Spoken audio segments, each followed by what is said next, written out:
नमस्कार, मैं हूँ ऋषिकेश कुमार। होली पर तमाम न्यूज़ 24 के तमाम दर्शकों का अभिनंदन, प्रणाम। उनके जीवन में खुशियों का रंग रहे। आने वाले ईद को लेकर भी तमाम दर्शकों का शुक्रिया, उनके घर में खुशहाली बरपे। दरअसल मैं जिस जगह से आज आपको माहौल क्या है दिखा रहा हूँ, ये वो जगह है जो सियासी तौर पर 2024 के लोकसभा चुनाव में या 2020 के विधानसभा चुनाव में महागठबंधन का सबसे मजबूत गढ़ माना जाता था। 2024 में बिहार की 40 सीटों में से 10 सीटों पर जहां एनडीए को बड़ा नुकसान हुआ, उन 10 में से 5 सीटों का जुड़ाव यहीं इसी इलाके से शुरू होता है। यहां से जहानाबाद, बगल में काराकाट, औरंगाबाद, बक्सर, सासाराम और आरा, ये वो सीटें हैं जो भारतीय जनता पार्टी का एक वक्त में गढ़ हुआ करती थी। लेकिन मौजूदा 2024 के लोकसभा चुनाव में इन सीटों पर एनडीए को करारी हार मिली। 2020 के विधानसभा चुनाव में जब भारतीय जनता पार्टी और एनडीए गठबंधन उत्तर बिहार की अधिकांश सीटों पर अपना कब्जा करती दिखी, तो इन इलाकों में तकरीबन 54 सीटों में से 45 से 48 सीटों पर महागठबंधन को कामयाबी मिली। 7 विधानसभा की सीटें हैं। जीताराम मांझी की जो सीट मखदूमपुर थी, जहां से वो चुनाव जीतकर मुख्यमंत्री बने थे, वो इन्हीं इलाकों से चुनाव हार गए थे। और इस पूरे संसदीय सेट के एक भी विधानसभा सीटों पर भारतीय जनता पार्टी और एनडीए को कामयाबी नहीं मिली थी। यानी महागठबंधन का फार्मूला सबसे मजबूत था। तो चुनावी साल है और 6 महीने के बाद होने वाले चुनाव में महागठबंधन का क्या ये मजबूत किला अभी भी बरकरार है, या फिर आने वाले वक्त में इसमें एनडीए का सोशल इंजीनियरिंग इसमें कोई अलग से बीच में कोई दरार पैदा करेगा, उसमें कोई बिखराव पैदा करेगा। हमारे साथ यहाँ पे बहुत सारे लोग हैं, आम लोग हैं। तो क्या नाम है भाई साहब आपका? बैकुंठ यादव। और आप भैया? वीरेंद्र सिंह। और आप? मधेश्वर यादव। मधेश्वर यादव। और गोपाल कुमार। और आप लोग? विजय कुमार सत्कार, भाजपा। तो बीजेपी से हैं आप? जी। तो ये बताइए, 2024 में यहाँ नहीं जीत पाए, 2020 में खाता नहीं खुला, क्या वजह रही और इस बार क्या माहौल है? 2024 में भाई साहब हमारे जो उम्मीदवार थे उनके प्रति कुछ लोगों की नाराज़गी थी, और थोड़ा जो नीतीश कुमार जी का थोड़ा जो ये हो गया था पलटा पलटी, उसमें थोड़ा हमारा एनडीए का समीकरण कुछ गड़बड़ा गया था। इस बार 25 में एनडीए का पलटा पलटी कहाँ था? 20 में एनडीए और Janata Dal United, BJP JDU साथ मिलकर लड़े थे।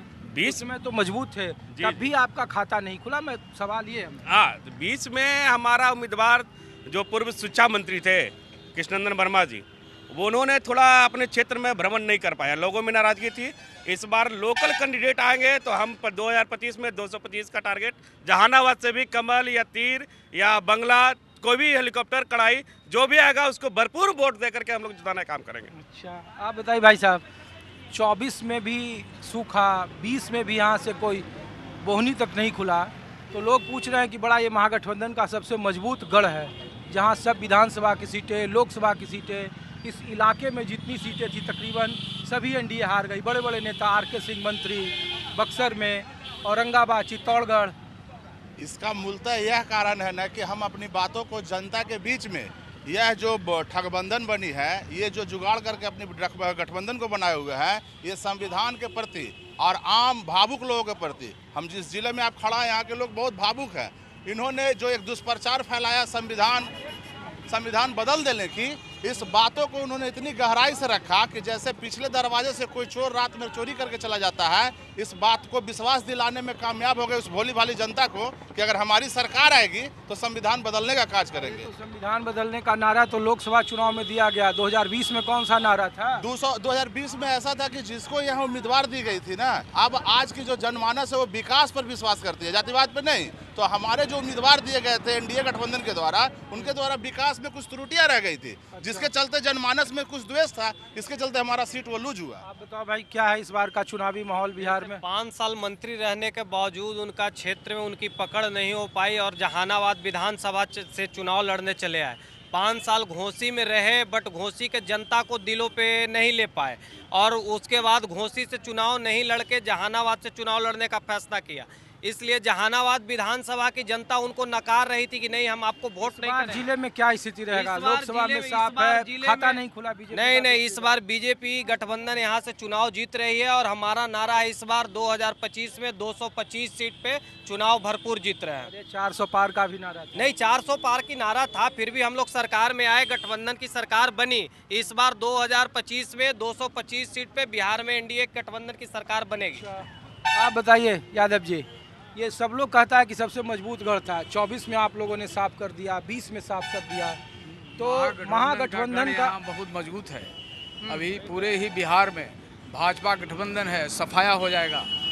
आने वाला जो दिन है, जो तेजस्वी यादव मुख्यमंत्री होंगे यहाँ का, बिहार का। बताइए, जी जादू है नीतीश कुमार की बहार है? बहुत जादू है। जो जादू आप खुले रोड पर देख रहे हैं, बिजली देख रहे हैं, इतना विकास देख रहे हैं, गिनाते गिनाते थक जाइएगा। क्रेडिट कार्ड है, स्टूडेंट क्रेडिट कार्ड है, KYP है, यानी इतना जो विकास हुआ है, इसको बदौलत हमारा सरकार जो फिर बहुमत में सरकार है। तो फिर क्यों तेजस्वी यादव कह रहे हैं कि खटारा गाड़ी हो? वो तो बोलने के लिए आज़ाद है, कुछ कहते रहते हैं, झूठ मूठ का ऐसा जादू टोना मारते हैं कि जनता दिग्भ्रमित और कोई मैटर नहीं।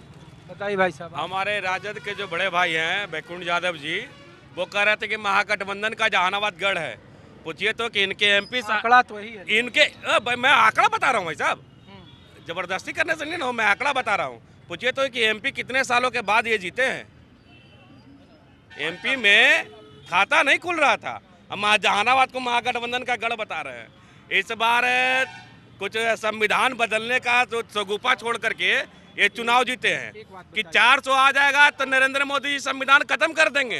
ये बात को इन्होंने दलित बैकवर्ड 400 का मुद्दा नहीं। आप एक बात बताइए, बिहार में जो चुनाव हो रहा है या होगा 6 महीने बाद, तो यहाँ JDU का जो घोषणा पत्र रहता है 7 निश्चय पर, पार्ट 1 पार्ट 2 में बीजेपी अपने संकल्प पत्र पर चुनाव लड़ती है।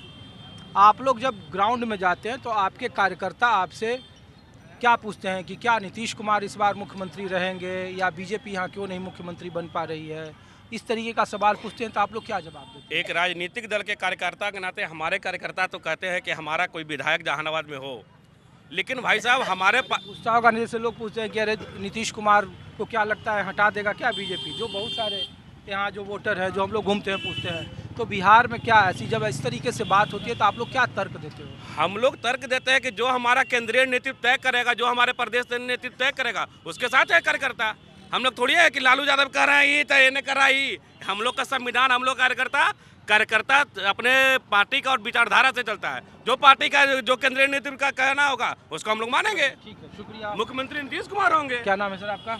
मेरा नाम मुकेश कुमार हुआ, मैं जिला महासचिव जन सुराज। अरे तो जन सुराज का तो हम लोग सीमांचल से शुरू किए यहाँ तक। आप जन सुराज के पहले नेता हैं जो सड़क पर दिखे हैं, और अपनी पार्टी का तो ये जो नेता आपको अच्छा, ये आपका क्या सर सही सोच और सामूहिक प्रयास हैं? जन सुराज का कोई नेता नहीं है, जितना भी जनता है सब जन सुराज का नेता है। अभी जो हमारे मित्र बोल रहे थे ठगबंधन, तो हम तो कहेंगे कि जो ठगबंधन जिसको बोल रहे हैं, इन दोनों का ठगबंधन ही है, इनका मित्र। मान ली आज आप हमको सिर्फ ये बताइए सर कि प्रशांत किशोर जी क्या तेजस्वी यादव के खिलाफ चुनाव लड़ रहे हैं? क्योंकि हम लोग राघोपुर गए, अगर जनता चाहेगी, अगर हमारा पार्टी चाहेगी तो लड़ेंगे। और लोगों ने कहा कि बाई इलेक्शन हुआ यहाँ और 3 सीटें महागठबंधन चुनाव हार गई, तो वो इस वजह से क्योंकि प्रशांत किशोर ने उम्मीदवार दिया, बगल में बेला था, उसके बगल में बारा चट्टी था, तो लोग कह रहे हैं कि बीजेपी के बी टीम की तरह काम कर रहे हैं प्रशांत किशोर। जैसे ओवैसी पर यह आरोप था, इसी तरीके से इस बार प्रशांत किशोर के नेताओं पर, कार्यकर्ताओं पर इस तरीके के लोग आरोप बताते हैं। ये निराधार है। जब कोई भी पार्टी जनता के कामों को लेके आती है, और जब पुरानी पार्टियां जो है वो पहले से अपना इन लोग का एजेंडा, जाति का, धर्म का एजेंडा जब टूटने लगता है तो ये लोग इसी तरह का ये करते हैं। पहले बीजेपी भी क्या थी, 2-3 सीट लेके आई थी, तो उस समय उनको भी किसी का बी टीम कहा जाता होगा। आज उसी तरह हम लोग को कहा जा रहा है। हम कौन है? हम वही जनता है जो कल उस पार्टी में आज हमें लगा कि नहीं, ये जो पार्टी है इसमें कुछ दम है, ये धर्म के नाम पे, जाति के नाम पे नहीं कर रही है, ये जनता के विकास के नाम पे आई है, तो हम उसका साथ दे रहे हैं। क्या नाम हुआ सर? मुकेश कुमार पांडे। मुकेश कुमार। क्या जाति पूछना चाहते हैं? मेरा टाइटल पूछ हाँ, शर्मा। जी। नाराज मत होइए। नहीं, जाति से बताइए भाई साहब, क्या नाम है? डॉक्टर हमारे सुल्तान लिए सब अहमद एक ही नाम जात के। तो क्या है सर इस बार इन इलाकों में महागठबंधन मजबूत है कि एनडीए मजबूत है? कि ये कहना बहुत मुश्किल है कि महागठबंधन मजबूत है कि एनडीए मजबूत है, लेकिन यकीनन इस बार जो है जो मुसलमानों के अंदर एक बड़ा तबका है, जो बड़ी आबादी है, वो कहीं न कहीं महागठबंधन के लोगों से जो है जो